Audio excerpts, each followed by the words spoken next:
똘똘 뭉쳐도 모자랄 판에 서로 지금 싸우고들 난리잖아요. 에휴. 또 한동훈 대표도 지금 당 바깥에 있고 네. 또 김종혁 최고도 어쨌든 다시 가처분이 인용돼가지고 돌아왔지만 여전히 그 갈등이 내재적으로 아래 지금 정착되어 있습니다. 이런 부분들 그러니까 보수 진영 내지는 국민의힘을 지지할 동기가 없어요. 눈을 돌려보면 국민의힘이 너무나도 지리멸렬하고 서로 그냥 싸우기 바쁘잖아요. 갈등도 물론 문제가 있어요. 근데 그보다 더 중요한 건 노선 문제예요. 노선. 국민의힘이 택한 노선은 너무나도 명확하게 윤석열 노선이에요. 그리고 지금도 그 노선을 바꿀 생각을 안 하고 더 굳혀가려고 하고 있단 말이에요. 그래서 낭떠러지가 분명한데 그쪽으로 미친 듯이 달려가고 있는 거예요.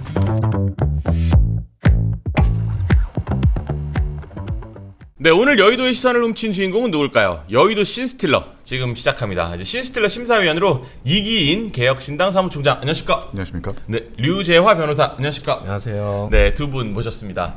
두 분 이제 이렇게 주분 조합은 오늘 처음인 것 같은데 어떻게 두 분 평소에 좀 친분 있으십니까? 아 그럼요. 제가 이기인 총장님 굉장히 좋아하고 가끔 방송도 같이 했는데 최근에 좀 방송 같이 할 기회가 좀 없었어요. 그래서 오랜만에 방송에서 봐서 참 반갑습니다. 아, 네. 또 전 전혀 친분이 없다고 생각해요. 왜 또? 너무 제가 좋아해서 너무 좋아하는 선배님이고 저랑 또 친한 친구가 또 겹쳐가지고 아, 또 중간에 지인이 있나요? 경기도의원 이제 지인 동료가 있는데 그분이랑도 잘 알고 있고 그래서 좋은 인상을 가지고 있는 또 패친이기도 하고요. 페이스북으로 서로 얘기도 하고. 그래요? 그래도 이렇게 또 두 분 패널 조합으로 이제 저희가 앞으로 쭉 인사를 드릴 것 같은데 이제 두 분 케미 기대하도록 하겠습니다. 네, 바로 들어갈게요. 오늘 전국 뒤흔든 첫 번째 씬 뭘까요? 네, 서울도 부산도 모두 민주당 우세. 저희 동아일보가 이제 오늘이 창간 106주년입니다. 그래서 창간 106주년 기념으로 이제 지방선거 여론조사를 실시를 해서 오늘 보도를 했는데 이제 저희가 뭐 이제 서울과 부산 요 두 지역에 대해서 좀 이제 심층적으로 해봤어요. 근데 이제 그래서 서울과 부산에서 국민의힘에 지금 나온 주자들을 이제 양자 대결로 각각 다 붙였을 때 조합을 해서 여론조사를 쭉 했습니다. 역시나 예상했던 대로 서울시장도 부산시장도 전부 다 민주당 후보가 앞서는 걸로 나왔습니다. 이제 여론조사 결과 지금부터 하나씩 짚어볼게요. 먼저 부산으로 가보면 전재수 의원이 39.9% 민주당 당내 경선 했을 때 얘기입니다. 당내 경선하면 전재수, 이재성 이렇게 두 명이 지금 경선을 할 예정인데 둘이 붙으면 전재수 39.9, 이재성 4.6. 뭐 전재수 의원이 아무래도 뭐 인지도가 훨씬 높다 보니까 압도적으로 앞서는 모습이고 국민의힘이 이제 박형준 현 시장과 주진우 의원 둘이 이제 경선을 치를 텐데 그럴 경우 박형준 23.1, 주진우 16.6 이렇게 결과가 나왔습니다. 그러면 뭐 이제 이렇게 지금 나온 후보들끼리 이제 지금 뭐 이제 둘 중에 하나가 이제 돼서 이제 뭐 양당 후보로 맞붙을 텐데 사실 뭐 이제 이런 경우 뭐 약간 지금 수치로만 보면 어느 정도 좀 이제 예상이 되는데 민주당과 국민의힘은 부산에서 각각 누가 올라올 거라고 보세요? 우리 이 총장님부터. 일단은 민주당은 전재수 의원이 대세인 것 같고요. 네. 그리고 또 이 정부에서도 전재수 의원이 좀 강하게 견인하고 있는 해수부 이전에 대해서 뭐 추가적으로 공공기관 이전은 없다. 다만 뭐 해수부는 예외라고 하면서 노골적으로 사실 선거 지원을 해주고 있는 거거든요. 그렇죠. 전재수 의원은 사실 후보로 뽑히는 게 맞는 것 같고 결국 이제 박형준과 주진우 둘 중에 누가 됐느냐인데 전 주진우 의원이 될 수 있다고 봅니다. 왜냐하면 워낙 지금 국민의힘의 그 당원 성향, 지지층의 성향이 짠물화되어 있고 또 대구에서도 이진숙 위원장이 1등 후보로 달렸던 것처럼 박형준 시장은 4년 내내 사실 무색무취의 시정을 한 것 아닙니까? 사실 튀지도 않았고 개성도 없었지만 뭐 좋게 말하면 안정적으로 한 건데 지금 뭔가 국민의힘 수요가 좀 대여투쟁, 그러니까 정부를 향해서 강한 목소리를 내는 사람을 선호하는 것 같아요. 이진숙 위원장이 1등인 것처럼. 그래서 당원 투표 결과 주진우 의원이 1등을 할 수도 있지 않을까라는 생각이 듭니다. 우리 류 변호사님 어떻게 보십니까? 일단 민주당 부산시장 후보로는 전재수 의원이 될 것 같아요. 일치하네요. 통역 관련해서 여러 가지 의혹에 휩싸여 있음에도 불구하고 그래도 지금 민주당에서는 거의 대세 후보가 된 게 아닌가 싶고 이재성 후보 4.6% 포인트 나온 건 사실 인지도 문제예요. 이재성이 누군지 모른다는 거예요. 그래서 이건 경선을 해보나 마나 형식상 붙여준 경선인 것 같고 이제 국민의힘이 조금 더 재밌는데 저는 국민의힘에서는 박형준 시장이 그래도 경선에서 이길 거라고 생각합니다. 왜냐하면 말씀하신 대로 이제 박형준 시장은 굉장히 온건하고 합리적인 성품 그런 어떤 정치 활동으로 정평이 나 있는 분이에요. 그에 비해서 주진우 의원은 강성 지지층에 뭐 마치 무슨 윤호개인 세력처럼 그렇게 강한 메시지를 호소하는 강한 메시지를 날리진 않았지만 대여 투쟁, 그러니까 이재명 민주당 정권을 상대로 한 대여 투쟁에서는 굉장히 성실하게 임해왔거든요. 그렇기 때문에 이제 국민의힘의 강성 지지층들 사이에서도 주진우 의원에 대해서 굉장히 호감이 있습니다. 하지만 최근에 이제 박형준 시장이 본격적으로 경선판이 벌어지자 약간 입장 변화를 지금 모색하고 있어요. 예를 들어서 고성국 TV를 비롯한 뭐 그 우파 유튜브들, 대자유총, 그렇죠. 거기에 이제 출연을 해서 강력하게 본인이 어필을 하고 있나요? 윤호개인 세력을 비롯한 강성 지지층들한테 어필할 수 있는 메시지를 날리고 있고, 또 이제 강하게 이제 또 삭발도 김영환 충북도지사와는 달리 완전 삭발, 뭐 12mm 남기지도 않고 완전 삭발을 함으로써 뭔가 또 강인한 이미지를 좀 되새겨 주려고 하는 게 아닌가 생각이 들고요. 그래서 최근에 많은 강성 지지층들이 박형준 시장 몰랐다, 저런 강단인 인물인지 몰랐다라는 그런 평가가 굉장히 빠르게 퍼지고 있어요. 그래서 현재 프리미엄까지 더해지면 그래도 경선 결과는 주진우 의원보다는 좀 더 유리한 국면에 있지 않을까. 그렇게 생각합니다. 네, 이렇게 말씀 주시는 사이에 우리 그 순심 6212님께서 2만 원 후원해 주셔서 류재화 변호사님 나와주셔서 시청합니다. 화팅. 아우, 또 저번에 이어서 또 이렇게 팬클럽들이 많으셨군요. 네, 그런데 이제 그래서 아무래도 그럼 전재수 그리고 이제 전재수 의원이 민주당에 나오고 박형준, 주진우 각각 붙었을 때 어떤 대결이 나오는지 한번 먼저 보실게요. 저희가 여론조사한 결과에 따르면 전재수 의원이 박형준 시장이랑 붙었을 때는 43.7 대 27.1. 압도적으로 거의 뭐 15% 이상 앞서는 국면이고요. 그래도 이제 주진우 의원과 붙었을 때도 45.3 대 25.5. 이것도 사실 거의 20% 가까이 앞서 있습니다. 이대로면은 사실상 국민의힘이 박형준이 나오든 주진우가 나오든 전재수 의원의 승리가 거의 확실시해 보이는 이런 여론조사인데, 어떻게 좀 뭐 그 민심의 흐름과 좀 비슷한 것 같습니까? 일단은 워낙 구도와 바람이 민주당에 유리한 시기이기도 하고 또 전재수 의원에 대한 부산 민심 전반의 평가가 있는 거잖아요. 그러니까 민주당 당적으로서 유일한 의원이죠. 그렇죠. 현지인 어쨌든 북구 갑 국회의원이긴 하지만 다른 지역구에 그래도 부산에서 민주당 국회의원 되네라는 평가가 전반적으로 퍼질 수 있기 때문에 그런 것들이 반영된 부분이기도 하고, 또 반면에 지금 국민의힘이 워낙 질이 멸렬하잖아요. 또 공천도 그렇고 뭐 주진우 의원 같은 경우에는 어쨌든 계엄의 원죄인 그 국회의원들의 어떤 이런 모습들을 유권자들이 이제 넘어서 보니까 이런 부분들이 좀 반영되어서 이렇게 지지율 차이가 있는 것 같고, 이제 전 그럼에도 불구하고 보수의 국민의힘이 좀 많이 받고 있다고 생각을 해요. 저희 많은 건가요? 네, 여론조사를 좀 많이 받고 있다고 생각을 합니다. 왜냐하면 20달인데? 그러니까 비교할 대상이 있는 게 탄핵 이후의 지방선거, 그러니까 창간 98주년 기념으로 했었던 여론조사 동아일보에서. 그때 2018년 이제 4.27 남북 정상회담 전에 했었던 조사를 보면 그때 민주당 후보가 49%였었고 자유한국당 후보가 19%인가 18%인가 20 아래였나요? 지금보다 덜 받았죠. 그러니까 상황이 상당히 비슷하고 그때보다 더 심각한데도 이렇게 뭔가 더 나온다라고 하는 것은 부산의 유권자도 그렇고 대다수의 국민들도 그렇고 탄핵의 학습 효과가 있는 것 같아요. 탄핵을 통해서 여당을 찍어줘도 정치와 세상은 변하지 않는다라고 하는 그 지지층의 결집력이 상당히 좀 세게 작용하고 있는 것 같습니다. 일리 있는 말씀이네요. 근데 이제 사실상 이렇게 되면 뭐 이제 저희가 이제 이재성 후보도 이제 뭐 만약에 양자 대결을 붙여봤을 때를 돌려보면 사실 이제 이재성 후보가 이재성 위원장이 후보가 된다면 25% 정도 25, 27 정도를 얻고 이제 박형준, 주진우가 29 이 정도에서 사실 오차 범위 내에서 박빙을 하는 결과가 나오거든요. 그래서 사실 아까 민주당 당내 경선에서 이제 한 자릿세가 나온 이재성 위원장이 후보가 돼도 이제 이렇게 오차 범위 내 접전을 팽팽히 펼칠 정도이고, 전재수가 나오면 뭐 사실상 이제 완승인 이런 구도가 됐습니다. 사실 이런 부산의 이런 구도에 대해서는 이재명 대통령에 대한 긍정 평가가 아무래도 높다 보니까 뭐 이제 국정 지지율이 60%가 넘지 않습니까? 그런 것에 대한 반사 효과도 좀 있다고 봐야 되지 않을까요? 그런 반사 효과도 있고, 또 아까 이기인 총장께서 말씀하셨듯이 국민의힘이 질이 멸렬한 것도 있고, 그리고 전재수 의원이 그래도 부산시 유일한 민주당 의원으로서 평가가 나쁘지 않아요. 그런 것도 있고 여러 가지가 있을 텐데, 근데 아무리 그래도 그렇지 저는 뭐 꽤 상당히 생각보다 높게 나왔다 이렇게 말씀을 하셨지만 부산이 그래도 부산 대구도 마찬가지인데 네. 저 영남권이 그래도 보수의 텃밭이라고들 많이 알려져 있는데 네. 거기에서 이 정도 차이의 격차가 지금 선거를 불과 2달도 이제 안 남았죠. 네. 선거를 이 정도 앞두고 이게 벌어지고 있다는 게 지금 굉장히 충격적으로 이게 무슨 만우절이라서 동아일보가 여론사를 예. 장난으로 했나 할 정도로. 네.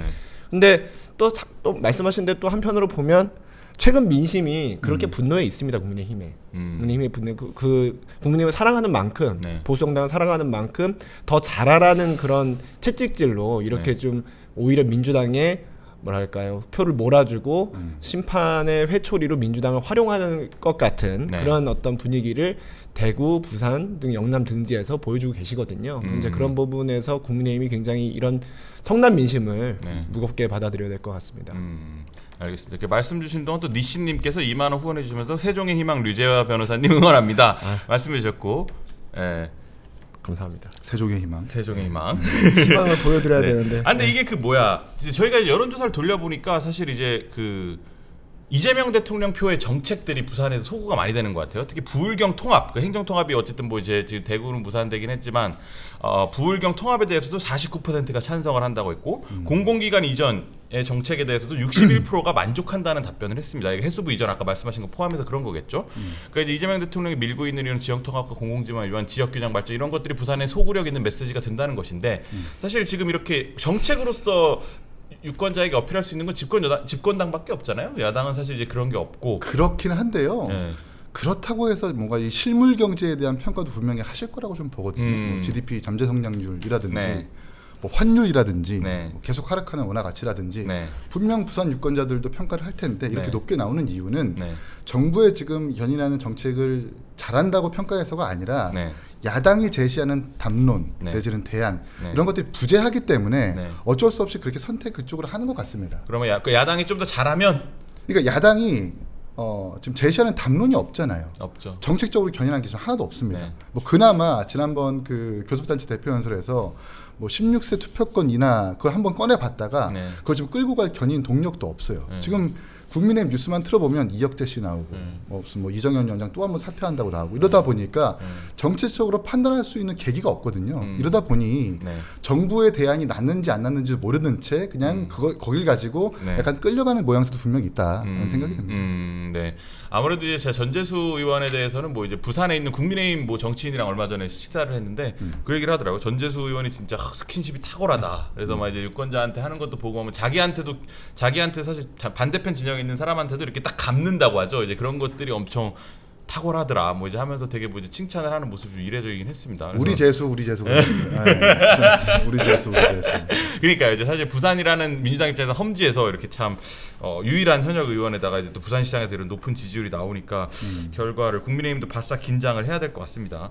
그래서 부산의 정당 지지율도 한번 슬쩍 보고 이제 넘어갈게요. 근데 여기서 좀 눈길이 가는 게 더불어민주당이 뭐 41.5, 국민의힘이 33.4. 근데 아까 뭐 이 총장 말씀하신 대로 사실 국민의힘이 좀 많이 나온 것 같긴 해요. 지금 상황에 비해서. 그러네요. 저렇게 보면. 근데 눈길 가는 게 조국혁신당이 4.1%인데 개혁신당이 1.8밖에 안 돼요. 1.8밖에 안 되네. 예, 이거는 사실 조국혁신당 조국 대표가 고향이니까 뭐 이제 그럴 수 있는데 개혁신당은 사실 평균 지지율보다 좀 낮게 나오는 거 아닙니까? 그러니까 뭐 군소정당이 한 자릿수 지지율이 뭐 그렇게 의미 있게 크고 오르내리는 것은 아닙니다. 또 얼마 전에 뉴시스가 진행한 3월 초의 조사에서도 부울경 관련해서 개혁신당이 뭐 8% 7% 기록한 것도 있는데 그렇게 의미 있는 변동은 아니기 때문에 이게 사실 양당이 수렴되다 보니까 저렇게 좀 군소정당이 주목받지 못하는 것도 있고 무엇보다 잘해야 되겠다는 생각이 듭니다. 그러니까요. 개혁신당이 그 말씀을 듣고 싶었어요. 대안 세력으로서의 모습을 보여줘야 이제 보수도 희망을 갖는 건데. 잘하겠습니다. 이게 군소정당이라고 이긴 총장께서 말씀을 하셨지만 사실 군소정당이 지금과 같은 양당제 사실 비슷한 이런 한국 정치 구도에서 역할을 하기는 정말 어렵습니다. 과거에 뭐 안철수 의원이 국민의당. 이제 제3당을 하면서 국민의당을 해서 녹색 돌풍도 일으키고 했지만 결국 뭐 좌절했거든요. 바른미래당, 뭐 바른정당 등등 여러 가지 준소 정당들이 있지만 쉽지 않아요. 근데 이제 조국혁신당도 마찬가지고요. 이제 이런 상황을 돌파해 내기 위해서는 사실 대부분 군소 정당이 이제 대선 주자 중심으로 이제 형성되거든요. 그런데 그 대선 주자 그럼 잘 하느냐 못하느냐에 따라서 군소정당의 성적표가 갈리게 되는데 지금 이제 지방선거를 앞두고 이제 군소정당이라고 할 수 있는 개혁신당과 조국혁신당이 사실 이제 그 정당을 지지해온 많은 지지자분들의 기대는 여전히 못 미치고 있는 건 맞는 것 같아요. 네, 그런 점에 대해서는 뭐 이긴 총장님께서 더 열심히 더 무겁게 받아들이겠다 하셨으니까 이제 그걸 기대해 봐야 될 것 같고요. 다만 선거 구도가 이게 이렇게 표가 갈리면 안 되니까 결국은 이제 선거 연대라든가 이런 논의가 선거 가까워질수록 더 활발하게 이루어지게 될 겁니다. 그 과정에서 어떻게 시너지가 내는 그런 연대를 모색할 수 있을지 아마 그 두 정당들이 고민이 많을 것 같아요. 알겠습니다. 이렇게 또 말씀하시는 오늘 또 류지아 변호사님 팬클럽이 엄청 많이 오신 것 같아요. 이제 뭐 또 달콤한 하루님께서 3만 원 후원해 주시면서 류지아 변호사님 팀 한동훈 늘 응원합니다.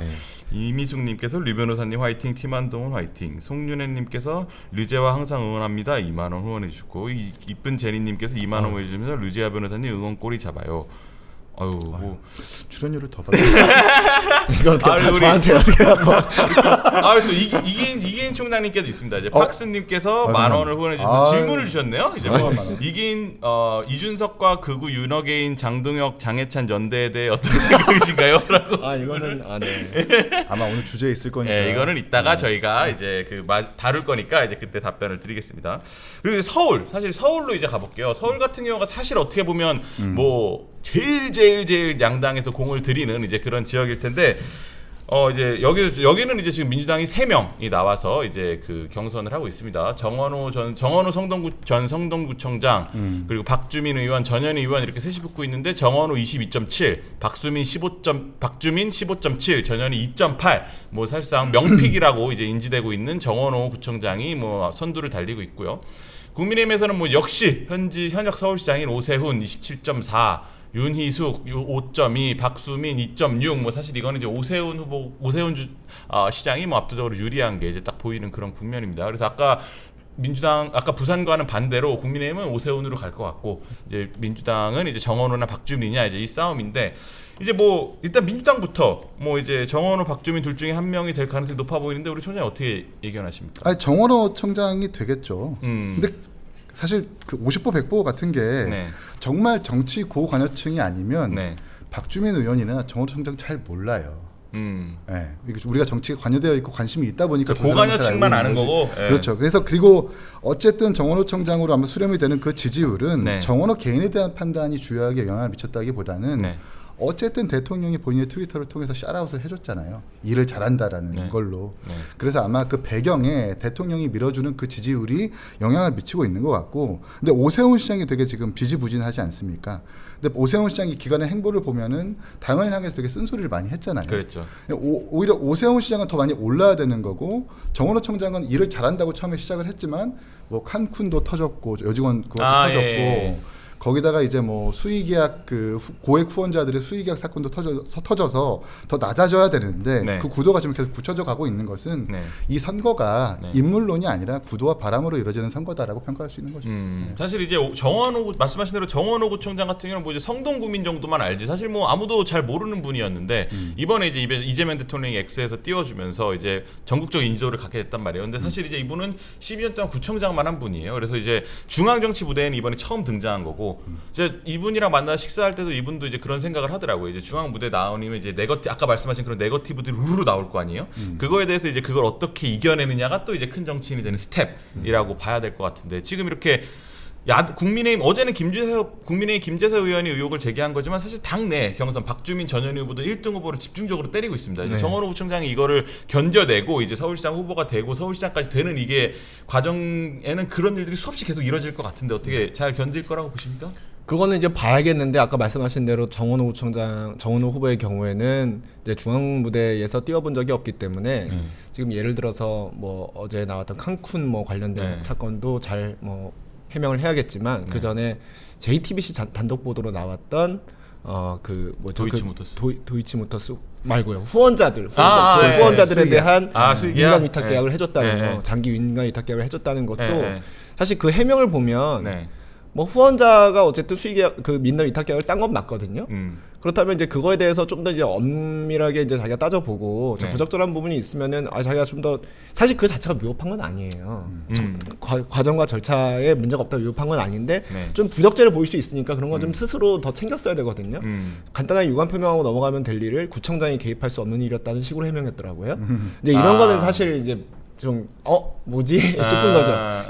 이런 데서 약간 어수룩한 점이 드러나는 거거든요. 그래서 별거 아닌 문제는 가볍게 인정하고 넘어가면 될 일을 괜히 그거를 긁어 부스럼 만드는 그런 약간 초보적 실수를 정은호 구청장이 조금씩 하고 있는데 이제 그런 점을 뭐 박주민 의원이나 전현희 의원 같은 경우, 특히 박주민 의원은 굉장히 국회의원 생활을 하면서 굉장히 밑바닥에서 커온 사람이기 때문에 그 부분을 계속 공략해야 할 것이고, 과연 정원호 대세론이 흔들릴 것인가, 그게 이제 주목이 됩니다.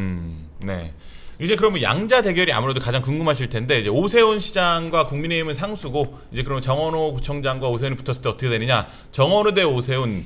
이게 원래 저희가 1월 1일자에 이제 참관 여론조사를 했었어요. 그때도 그때 이제 정원호 30.4대 오세훈 30.9, 거의 뭐 이제 완전 팽팽했었단 말이에요. 근데 지금 3개월이 지난 이제 3개월 지나고 여론조사를 해보니 정원호 42.6, 오세훈 28. 이게 뭐 거의 뭐 14% 이상 벌어지면서 최근 3개월간 국민의힘이 보였던 이 지리멸렬한 모습들이 지지율에 그대로 반영된 모습입니다. 근데 이제 또 정원호만 또 이길 수 있는 카드냐? 아닙니다. 저희 다음 이제 박주민 대 오세훈이 붙어도 뭐 유사한 결과가 나오는데요. 박주민 31.5, 오세훈 30.2가 이제 1월달 여론조사였는데, 저희 이번에 4월 1일에 공개된 여론조사를 보면 박주민 39.6, 오세훈 28.2, 여기도 뭐 이제 11% 이상 벌어지고 있습니다. 그러니까 이제 민주당 입장에서는 정원호가 나오든 박주민이 나오든 오세훈한테는 이긴다 이거예요. 근데 사실 오세훈은 국민의힘이 내세울 수 있는 정말 가장 최고의 카드잖아요. 서울시장에서 보면. 근데도 이렇게 다 진다. 이거는 사실상 뭐 이제 서울은 빼앗긴다 이렇게 볼 수밖에 없는 거 아닙니까? 뭐 빼앗긴다라고 이제 확실하게 규정을 할 수는 없겠습니다만, 어쨌든 지금 국면이 보수 진영에 불리한 건 확실한 거고 팩트인 거고, 또 두 번째 탄핵된 대통령 이후에 치러지는 지방선거이다 보니까 아무래도 보수 지지층이 어떻게 해야 되나라는 고민을 많이들 하시고 계신 것 같고, 무엇보다 되게 이게 뭔가 똘똘 뭉쳐도 모자랄 판에 서로 지금 싸우고들 난리잖아요.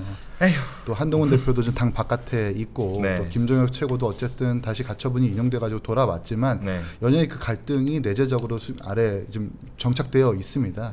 이런 부분들, 그러니까 보수 진영 내지는 국민의힘을 지지할 동기가 없어요. 아무리 구도와 바람이 인물을 상쇄하는 그런 선거를 하더라도 그래도 정당이 잘하면 지지할 동기라도 있는데, 눈을 돌려보면 국민의힘이 너무나도 지리멸렬하고 서로 그냥 싸우기 바쁘잖아요. 이러다 보니까 아무래도 저런 지지율, 저런 여론조사가 나오는 건 아닌가라는 생각이 듭니다. 그런 보수들이 이제 개혁신당으로 지지를 돌려야 되는데, 이게 되게 웃긴 게요. 국민의힘이 저렇게 뭔가 지리멸렬하거나 완전히 무너지면 그 반사이익을 우리가 받을 거라고 생각을 하는데, 그렇죠. 유권자들은 보수 진영 전체라고 같이 생각을 해요. 세트로 묶는다. 어쨌든 개혁신당도 보수 정당이라고 분류를 하고 이준석 대표도 국민의힘에서 나왔기 때문에 같이 판단하는 게 있습니다. 그래서 거기다가 또 양당에 워낙 스피커가 수렴되다 보니까 저희가 뭐 아무리 AI라든지 여러 담론을 제시해도 부각하지 못하는 부분이 있기 때문에 저희도 그 한계를 극복하기 위해서 노력은 하고 있습니다만 되게 어려워요. 어렵습니다. 근데 이게 예전에는 뭐 오세훈 대 뭐 박주민이든 오세훈 대 뭐 정원호든 국민의힘 후보와 민주당 후보를 맞붙였을 때 이 정도 차이는 안 났잖아요. 근데 그 사이에 뭐 크게 정원호 후보가 뭘 한 것도 없고 오세훈 후보가 뭘 크게 잘못한 것도 없잖아요. 근데 이렇게 됐다는 거는 전적으로 정당 탓이죠. 국민의힘 탓이고요. 아까 이긴 총장께서는 국민의힘의 내부 분열 때문에, 갈등 때문에 이렇게 된 거 아니냐 말씀을 하셨는데, 저는 좀 그건 생각이 다릅니다.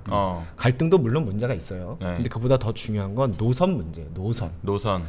국민의힘이 그 지난번 여론조사 이후에 지금 이번에 동아일보 이번 여론조사 나오기까지 국민의힘이 택한 노선은 너무나도 명확하게 윤석열 노선이에요. 그러니까 윤석열 전 대통령에 대한 내란 혐의 무기징역 선고가 있고 난 다음에 윤석열 노선을 사실상 천명을 해버렸어요. 장동혁 대표가. 그런 노선으로 무슨 선거를 치를 수 있겠습니까? 그러니까 무슨 그 내부 분열, 뭐 김종혁 최고나 뭐 배현진 의원에 대한 뭐 가처분 인용 등등 여러 가지 뭐 공천 잡음 이런 여러 가지가 있었죠. 다 중요해요. 다 그게 다 해를 끼쳤죠. 도움이 되지는 않았겠죠. 근데 가장 큰 해는 노선을 잘못 택했어요. 그리고 지금도 그 노선을 바꿀 생각을 안 하고 더 굳혀가려고 하고 있단 말이에요. 그래서 그쪽으로 더 낭떠러지가 분명한데 그쪽으로 미친 듯이 달려가고 있는 거예요. 그러니까 저는 아직은 서울시장 선거 내주냐? 저는 그렇게 단정하진 않습니다. 희망이 있다고 보십니까? 아직은 기회가 있습니다. 정신만 바꿔 차리면 당 지도부가 정신 혁신 선대위를 한다든가 뭔가 무슨 혁신선대위라는 그런 그런 걸 하든 뭘 하든 중요한 건 사람이 바뀌어야 돼요. 그리고 노선이 바뀌어야 돼. 사람이 바뀌어야 바뀐 사람들이 노선을 바꾸지 않겠습니까? 그러니까 그런 부분에서 좀 일선에서 뛰고 있는 오늘도 아침에 새벽 인사를 하고 있는 예비 후보들 생각 좀 해주십시오. 저는 윤석열 노선을 바꿔야 된다는데 상당히 동의하는데 바꾸기로 했잖아요. 선언했죠. 결의문을 채택했잖아요. 채택했지. 아무 그 이후에 조치가 없어서 그렇지. 우여곡절 끝에 그 자구를 썼어요. 윤석열 대통령의 정치적 복귀를 어떻게든 반대한다라고 정했으면 그걸 끌고 가야 될 동력이 있어야 되는 거고 유지를 해야 되는 건데 나와 있는 광역비례 후보 선출에서는 또다시 윤어게인 하고 있고 또 국회의원 개개인마다 또 심지어 장동혁 대표는 아니 왜 결의문 채택했는데 지지율이 안 올라요? 같은 이상한 소리를 하고 있는 거잖아요. 그러니까 그렇게 하기로 했다라는 것에 대해서 평가는 하겠습니다만 그 이후의 후속 조치에 대해서 당이 어떤 구성원이든 정치력을 발휘해가지고 우리가 어떤 후속 조치를 집행해야 된다라는 그런 리더십이 없어요. 그게 장동혁뿐만 아니라 당내 국회의원도 마찬가지입니다. 그런 게 부재하기 때문에 지금 계엄의 늪 그리고 윤어게인의 늪에서 허덕거리는 건 아닌가 생각이 듭니다. 제가 이제 그 아침에 출근을 할 때 이제 성동구에 있는 상황심리역에서 지하철을 타는데 거기를 항상 내려가면 이제 각 그 도의원, 시의원 뭐 이런 후보들이 막 인사를 해요. 뭐 이제 우리 총장이 잘 아시겠지만, 근데 이제 일주일에 평일이 5번이면 민주당 후보는 매일 있거든요. 매일 있죠. 일주일 동안 국민의힘은 한 명 받습니다. 그것도 이제 제가 봐도 정말 안 찍고 싶은 사람 뭐 이런 사람들이 하고 있는. 그래서 이제 인력풀의 차이도 좀 나는 것 같고 횟수도 차이가 나고. 근데 사실 이게 지방선거라는 게 뭐 우리가 광역단체장만 보고 있지만 뭐 기초의원, 뭐 광역의원 이렇게 뽑는 중요한 선거 아닙니까? 그렇죠. 사실 그 후보들 같은 경우는 사실 개인적인 인도가 없기 때문에 당빨로 이제 사실 되는 경우들이 많은데 그래서 당 지지율에 따라 왔다 갔다 한단 말이에요. 근데 이런 지지율이면 사실 국민의힘 후보 같은 경우는 도의원이든 서울시 의원이든 뭐 구의원이든 싹 전멸할 가능성이 매우 높아 보이는데 이런 형국대로 간다면 우리 또 도의원 출신 시의원 도의원 하셨으니까 이제 이런 또 밑바닥에서 아까 말씀하신 대로 뛰는 사람들은 되게 절규할 것 같아요. 이런 상황이. 그럼요. 2022년에 서울시의회 구성이 75대 36인가 그랬을 거예요. 근데 2018년 정말 어려웠던 그 선거를 돌이켜 보면은 그때 110석 중에 102석을 민주당이 가져갔거든요. 그러니까요. 제가 볼 때 어게인 2018이 될 가능성이 매우 크고 경기도도 마찬가지입니다. 제가 있었던 경기도의회에서 78대 78이었는데 그 전에 2018년에서는 야당이 5석밖에 안 됐었어요. 근데 지금 상황이 2018년부터 더 심하면 심했지 낫진 않을 것 아니에요. 그러니까 어게인 2018이 아니라 어찌 보면 뭐 비욘드 2018일 수도 있다. 그것보다 더욱 심각한 성적표를 받아들일 수도 있다. 라는 걸 빨리 깨닫고 지도부가 뭐 기조를 바꾸든 간에 해야 되는데 방금 속보가 떴죠. 공관위원장의 박덕흠 의원 모시겠다고. 그게 과연 국민들의 눈높이에 맞습니까? 소구될 수 있는 메시지라고 생각하시나요?